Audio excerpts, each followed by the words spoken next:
एक ब्राह्मण था। वह ब्राह्मण विद्या ग्रहण करने के लिए काशी बनारस में संस्कृत विद्यालय में गया हुआ था और संस्कृत विद्यालय में जाकर के बड़ी अच्छी प्रकार से श्रीमद् भागवत आदि पुराणों की बहुत अच्छे से अध्ययन किया और अध्ययन करके कुछ सालों के पश्चात में अध्ययन पूर्ण हुआ। तो अध्ययन को पूर्ण करके कुछ समय के पश्चात में पंडित जी अपने झोली उठाए और झोली उठा करके अपने गांव की तरफ लौट चले आए। अब ट्रेन की टिकट कटाई उनने, ट्रेन की टिकट कटा ली, ट्रेन में बैठ गए और बैठ करके अब ट्रेन चलती है तो स्टेशन वाई स्टेशन ट्रेन रुकता है। जो भी स्टेशन सामने में आए तो ट्रेन रुके और कुछ 5-10 मिनट के लिए, कई स्टेशन ऐसे रहते हैं जिनमें ट्रेन 5-10 मिनट के लिए लंच के लिए रोक दिया जाता है।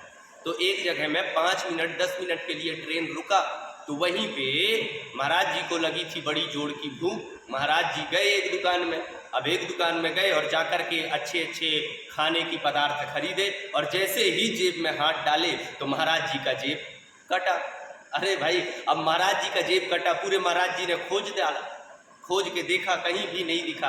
अब अपने मन को उदास करके बोले दुकान वाले भैया को कि भैया हमारा तो गया, सब कुछ गया, अब ये आप अपना सामान वापस रखिए। लेकिन दुकानदार ने देखा कि पंडित जी हैं, धोती कुर्ता पहने, चंदन लगाए, माला लगाए, तो देखा कि अरे बड़े भव्य दिख रहे हैं, सोचा कि इनको ऐसे ही दे दिया जाए। तो पंडित जी महाराज को खाने की जो पदार्थ थी ना वो ऐसे ही दे दिए। पंडित जी महाराज प्रसन्नता चित्त से चले। अब पंडित जी महाराज के पास में जो टिकट थी वो टिकट भी चोर चुरा करके ले गया था, क्योंकि सब एक साथ रखी हुई थी पर्स में, पैसे, टिकट और बाकी जो सामग्री था सब एक ही साथ रखा हुआ। अब पंडित जी महाराज विचार किए कि अब भैया ट्रेन में जाए तो टीटी पकड़े, पुलिस वाले पकड़े, अब जाए तो जाए कहाँ। तो पंडित जी ने विचार किया कि भैया पोथी तो है, ग्रंथ तो है, भगवान का नाम लिए और सोचे कि भगवान कहीं ना कहीं हमारा व्यवस्था लगाएंगे। वहीं नीचे उतरे स्टेशन से और पटरियों को पार करके और पटरियों के साथ साथ चलने लगे। पटरियों के साथ साथ जाते जाते और एक गांव में पहुंचे। कुछ ही दूर में एक गांव था, उस गांव में गए। अब सोचे कि इस गांव में कहीं हो सके तो हमारी सहायता हो जाए।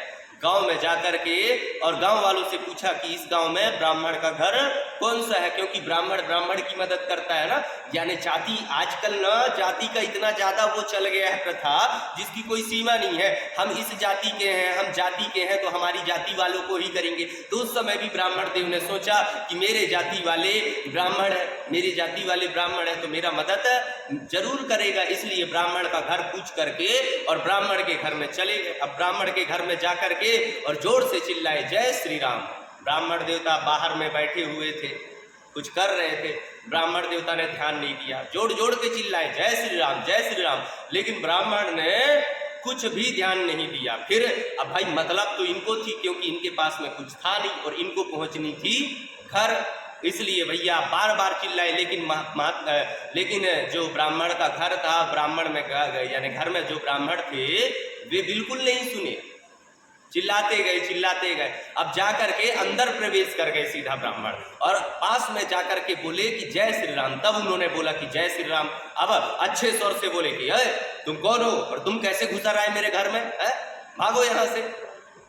भैया जो ब्राह्मण था वो तो डर गया कि ये किस तरह की ब्राह्मण है, भाई ऐसा कौन व्यवहार करता है। किसी के घर में जाओ तो बैठने के लिए कुर्सी, बोरा, फट्टी, आसन आदि दिया जाता है नहीं, लेकिन नहीं, उसने कहा कि तुम कौन हो, कैसे घर में घुसा रहा है, चलो भागो। लेकिन अब ब्राह्मण को मतलब थी भैया उनको घर पहुंचना था। ब्राह्मण ने कहा कि भैया हम एक अच्छे ब्राह्मण हैं, बनारस में शिक्षा अध्ययन करने के लिए गए थे, बनारस से कथा सीख करके आए हैं, भागवत पुराण आदि पढ़ करके आए हैं, तो कुछ ऐसी कृपा करो कि हमारी तो पहले ट्रेन में जा रहे थे घर, लेकिन चोर ने हमारा सब कुछ चुरा करके ले गया। अब टिकट भी नहीं और पैसे भी नहीं, घर पहुंचे तो पहुंचे कैसे, तो कुछ ऐसी व्यवस्था कर दीजिए पंडित जी महाराज कि घर पहुंच जाए। पंडित जी महाराज ने कहा कि हम सबकी ठेका लेकर के रखे हैं क्या कि घर जाए, है? हमें नहीं जरूरत, तुम जाओ, तुम अपना व्यवस्था करो।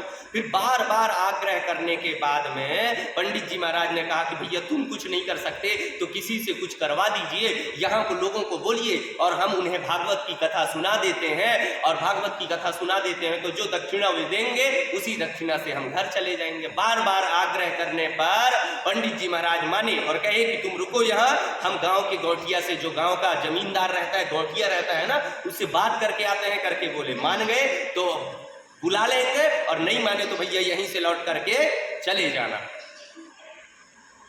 ब्राह्मण जमींदार के घर में गए और जाकर के उन्होंने कहा कि एक काशी बनारस से पढ़ करके पंडित जी आए हैं और वो हमें भागवत की कथा सुनाना चाहते हैं। पहले जमींदार ने ठसका लगा करके हंसी और पूछी कि ये भागवत की कथा क्या होती है भाई, है? हमने तो आज तक न देखी ये भागवत की कथा, हमने तो आज तक न जानी ये भागवत की कथा। तो ये भागवत की कथा है तो है क्या, है? हमें नहीं सुननी, जाओ भेजो। लेकिन जो जमींदार के छोटे छोटे नाती लड़के थे उन्होंने रोना चालू कर दिया कि हम भागवत देखेंगे, हम भागवत देखेंगे, हम भागवत देखेंगे। अब भैया उन्हें ये पता नहीं है कि भागवत को दिखाई जाती है कि सुनाई जाती है। भागवत सुनने की चीज है, ये देखने की चीज है, ये पता नहीं है। न जमींदार को पता है, न उस ब्राह्मण को पता है, न उस ब्राह्मण के छोटे छोटे बालकों को पता है कि भागवत देखने की चीज है या दिखाने की चीज है, किसी को नहीं पता। अब रोने लगे बच्चे कि भैया हमें तो भागवत देखनी है, भागवत देखनी है। जमींदार ने कहा कि ओ पंडित जाओ, बुला करके लेकर के आओ। बच्चे नाराज हो रहे हैं, बच्चे रो रहे हैं। बच्चे उनके आने से कहीं ठीक हंसने लगे, खुश हो जाए तो अच्छी बात है।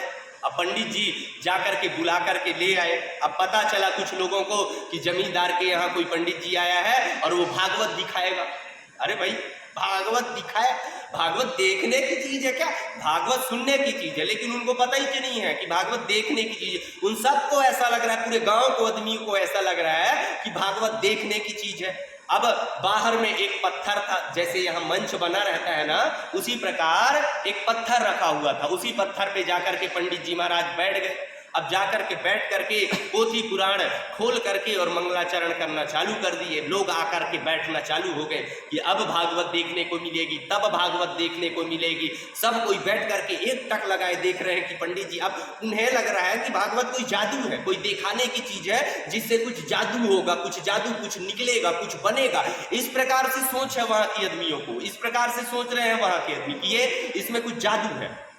लेकिन उनको पता नहीं है कि भागवत में कोई जादू नहीं, भागवत तो स्वयं एक जादू है? जो उनको समझ ले फिर उनको कुछ समझने की जरूरत ही नहीं है। महाराज जी मंगलाचरण पूर्ण हो गया। अब कथा चुराना प्रारंभ कर दिए। कथा चलता गया, चलता गया। ऐसे होते होते आधा घंटा बीत गया। लेकिन भैया किसी ने, अब कई जने बोल रहे हैं कि ये भागवत कहाँ दिख रही है, कोई कुछ तो आधा घंटा बैठे बैठे बीत गया लेकिन भागवत दिख नहीं रही है। अब जो जमींदार था वो अंदर से भोजन करके आया और दुर्भाग्यवश वो पंडित जी वहीं पे कथा कर रहे थे जहां पे वो जमींदार आकर के लेटा करता था। जमींदार भोजन करके आया पेट में हाथ चलाते हुए, और पेट में हाथ चला करके जहां पर पंडित जी महाराज कथा कर रहे थे वहीं पर आकर के पंडित जी महाराज के गोद में सिर रख करके जमींदार सो गए। अब पंडित जी महाराज मन में सोचे कि हे भगवान, निचत ही मूर्ख के सामने में आप मुझे पहुंचा दिए।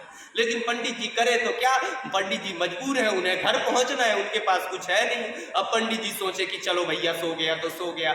अब पंडित जी फिर कथा करना चालू कर दिए। इधर अब जमींदार का नाक बजना चालू, हाँ नाक बजना चालू। अब कथा में डिस्टर्ब हो, जमींदार का नाक बजना चालू। अब पंडित जी कथा करते हैं ना, उस समय कोई जो एकदम वीर आदि का कथा चलता है ना, तो पंडित जी एकदम हिल करके ठसके मार करके सुनाते हैं। तो पंडित जी ठसके मार करके सुनाते तो उनका नींद खुल जाता, क्योंकि हिलता वो। इसलिए 1-2 बार हुआ, 3 बार हुआ, ऐसे जमींदार को आई गुस्सा और जमींदार महाराज उठे और उठ करके महाराज जी को खींच करके कंटाप में एक झापड़ लगाए। महाराज जी को आई बड़ी जोर से गुस्सा। महाराज जी भी उठे और उठ करके जमींदार जी महाराज को लगाए ठसके से। अब दोनों के बीच में छिड़ गया महाराज युद्ध। अब देखो ऐसे लड़ते लड़ते लड़ते कुछ दूर में एक गड्ढा था, उसी गड्ढे में गिर गए जमींदार और महाराज जी। अब जमींदार के पीठ में, छाती में चढ़ करके और ले कुटाई महाराज जी को। अब लोगों को लगा कि अब चढ़ गया भैया भागवत, अब भागो भागो दूर भागो, दाबो भागो भागो, भागवत चढ़ गई, भागवत चढ़ गई, महाराज में भागवत चढ़ गई। लोग भाग दूर भागने लगे कि महाराज में भागवत चढ़ गई, भैया भागो भागो भागो।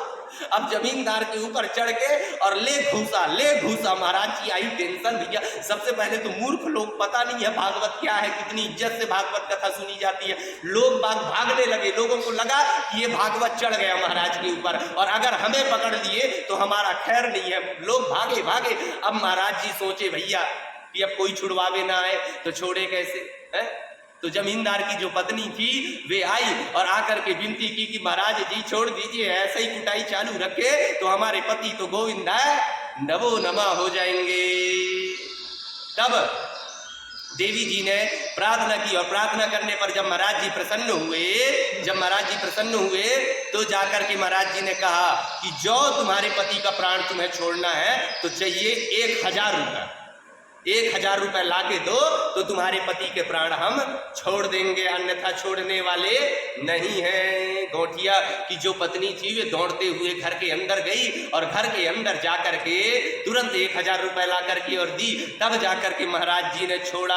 अब छोड़े तो निकालने के लिए रसैनी लगाए। अब गांव वाले आदमियों को बोले कि ले जाकर के रसैनी लगाओ भैया, है तो गांव वाले आदमी डर रहे थे रसैनी लगाने के लिए। बोले कि भैया अरे ये तो जमींदार था, पैसे वाला आदमी था तो ये ला करके दे दिया, अगर दुर्भाग्यवश भागवत भगवान हम पे चढ़ गई तो भैया हम गरीब आदमी कहां से ला करके देंगे, हम तो ऐसे ही मर जाएंगे है। इसलिए सब डरे तो जैसे कैसे दूर से फेंक करके ले जाकर के गड्ढे में रसैनी लगाए तो जाकर के निकले। बोल वृंदावन बिहारी लाल की जय।